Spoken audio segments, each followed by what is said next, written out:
12:34 on TSN 690. It's Game Points with Matthew Ross. We're here till the top of the hour. Back on Sunday, a special time actually this coming Sunday because of various events. The Blue Jays are playing in the afternoon. We're picking that up. 12:30 to 2:30 Game Points will be on this coming Sunday. Or check out GamePointsRadio.com for audio from this program. Our next guest can be seen weekdays at 3 o'clock on FantasySportsNetwork.com. You can also check out SportsRageTV.com or MMA Meltdown on the Fight Network. You can follow him on Twitter.com/SportsRage. It is Gabriel Morency. How you doing? Hey, what's going on, Matt? How you doing? And I just want to say, whatever song you just played as your intro there, you got to scrap that. I've heard better music when I've been on hold with the bank. That one's got to go. That's the worst intro music that I've heard yet, Matt. I'm laying this on Marco, and he's usually got some killer stuff. So I'm a little surprised as well. We have some computer problems tonight, so that might be explaining some of it. But it was a little choppy. It was a little choppy, but let's get something a little more livelier next week going. You got it. Now let's get to what just happened. I don't know if you saw it at the end there, but what a brutal foul call on Chris Paul. I don't know if you saw OKC against the Clip, but 3 foul shots pretty much ends the game, and the Thunder now take a 3-2 lead in that series. Yeah, Russell Westbrook got bailed out big time because it was a horrible shot. He did this on Sunday as well, in which Oklahoma City only needed a 2, and he settled for a 3 with about 3 seconds left. And he's so fast, he could have gotten to the hoop and attempted a 2-point shot. And just a horrible decision to shoot the ball. But it was a crazy sequence. When they were down by 2 and Chris Paul turned the ball over, Reggie Jackson is leading a 3-on-1. And for one reason or another, he doesn't pass it to a wide-open Durant or Westbrook. He blatantly gets fouled by Matt Barnes. They don't call the foul. The ball clearly goes out of bounds off of Reggie Jackson.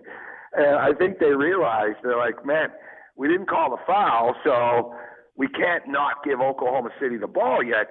If you watch the replay, it wasn't even debatable. Like, Matt Barnes didn't come anywhere close to touching the ball. The only thing that he touched is he basically hip-checked Reggie Jackson, which, I talk about it all the time. The NBA is orchestrated chaos.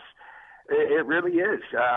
Both teams. I mean, it was entertaining as hell, but it's entertainment, the NBA, and it's sort of like the WWE at the end. They pull the carpet out of, from underneath one team at the end, and they just say sorry.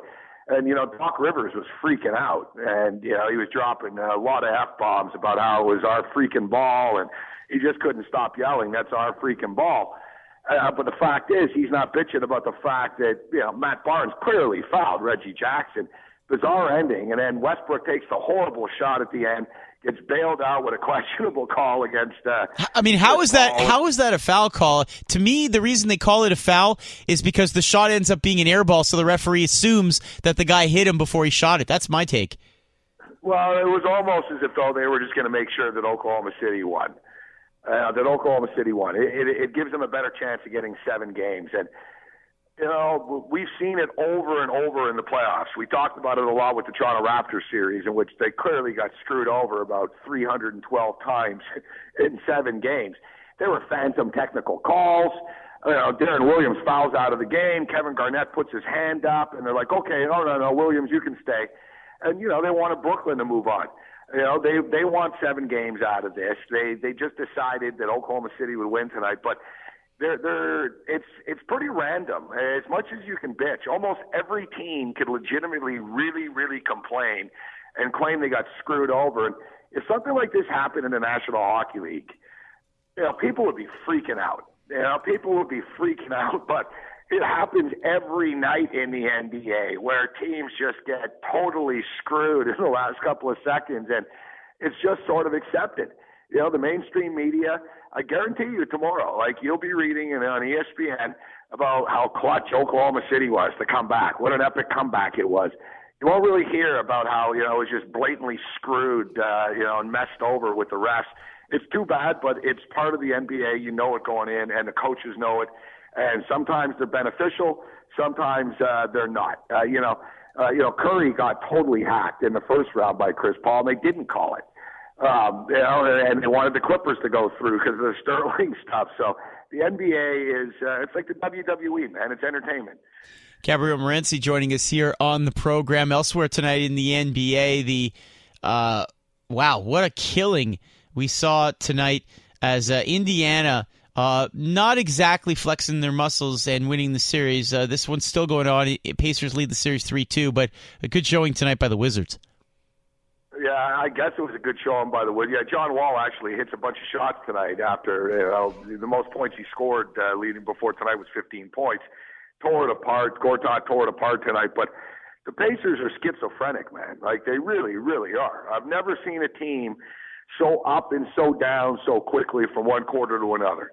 You know, they drop 38 points in a quarter once, and then they score 16 points and 12 points, and Roy Hibbert can't tie his shoelaces, then he scores 30 points. They're punching each other in the tunnel before they come out, and then they're going fishing together. Like, these guys are psychotic. Like, they really are legitimately psychotic. They need Ritalin. They need Prozac. They need a team of shrinks around these guys. And, you know, now they'll probably kill the Wizards. I mean, the Pacers are going to survive. They're going to get to the Heat, but the Eastern Conference playoffs right now, this is like watching a dying animal on the side of the road. It's painful. It really is painful. They're just wasting everybody's time. It's like watching Metro Atlantic college basketball, and, you know, the winner gets Kentucky. Yeah, good luck. You know, they're wasting everybody's time, but it's like a mercy killing. The Pacers have been trying to tap out for weeks.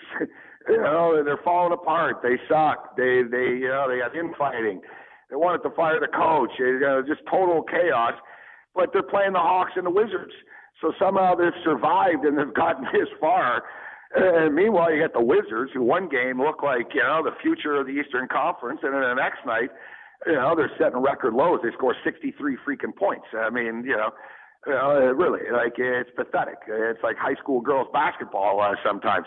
But the Eastern Conference basketball is just, it's torturous to watch. It's epically painful. It's brutal. It's awful. I can't stress how bad it is. Gabriel Morency. All right, let's switch to hockey. Big Game 7 coming up for the Habs tomorrow night at in Boston. Any prediction there? Well, before the series started, I predicted that the Canadiens would win this series in 7 games. So I'm sitting exactly where we thought we'd be. We saw this in 2011. The Canadiens won Game 6 against the Bruins, and they were unable to win Game 7. The Bruins went on to win the Cup. It's a little bit different this time around. Canadiens are playing with house money, man. You know, they're playing with house money. The Bruins are the top seed. The Bruins are the best team in the NHL. The big bad Bruins. They're going to beat the Canadiens up and all that other stuff. But, you know, the Bruins are on the ropes right now. And normally I'd say, hey, listen, the Bruins have been through Game 7s. When they won the Stanley Cup, they won in a Game 7. They beat the Leafs last year when they were trailing 4-1 late, and they came back in a Game 7 situation. But the Canadiens are definitely under the Bruins' skin. Carey Price is on the verge of elevating himself to a real superstar if he's able to steal this series, because it is him. It's basically him and Subban. Vanek, it doesn't play well, but he scores goals. We talked about it, how he was a Bruin killer coming into this thing. So I think the Canadiens are real confident, playing with house money right now. Hey, I'm not into moral victories, and, the Canadian organization should be doing this every year, really, and, people should expect championships in Montreal and not second-round exits. But whatever happens, the Canadiens should hold their head up high, and I would tell them that going in. They're about to shock the hockey world. I think they're going to get it done tomorrow. It's critical. The Bruins are shaky early in these games, and Tuukka Rask is shaky early in games, as we saw last night. If you can get to them early, I think the pressure will get there a little bit. Now, Bruins are a great team. They're going to have a big onslaught at home. But I'm telling you guys, I think they're vulnerable here, and I think the Canadiens are going to get it done tomorrow night. Is this basically the winner wins the conference? Do you expect the Rangers to beat either Boston or Montreal? Well, I wouldn't assume that. I think that Boston would beat the Rangers if they survive the Canadiens tomorrow night, and I think the Rangers and the Canadiens would be a total coin flip. It could go either way. It really could. I mean, I thought the Canadiens had an advantage, and I was laughed at on OTR the day that this series started when I picked the Canadiens, and it's funny because they're bringing me back this Thursday, the day after this game. So I'll either be able to gloat, because I told people Carey Price can outplay Tuukka Rask, but let's not get ahead of ourselves. But if the Canadiens are playing the Rangers, Carey Price isn't better than Lundqvist. Carey Price is real good, but suddenly they don't have that advantage. Lundqvist is playing great hockey right now. The Rangers are real inspired right now. I think it'd be a real toss-up, but let's not get ahead of ourselves. But either way, there's an original six team going to be in the Stanley Cup Finals coming out of the Eastern Conference. We know that much. But I think the Canadiens find a way of getting it done tomorrow night. I really do. I went out on a limb. Not a lot of people picked the Canadiens, anywhere really. I assume maybe you guys did in Montreal, or there was a lot of homers that are scared to not pick the Canadiens in Montreal. But they were plus 190 underdogs coming into this thing for a reason. But I'm telling you, Boston are a little rattled right now. And if Subban can just score a quick one, or Pacioretty, or somebody can just sort of get under their skin, one of the players that they don't like, and celebrate and piss them off, and they'll start taking penalties. And I'm telling you, I think Rask is a little bit vulnerable here. He's never won anything before. When the Bruins won the Cup, it was Tim Thomas. It wasn't Tuukka Rask between the pipes. Tuukka Rask is good. He's real good.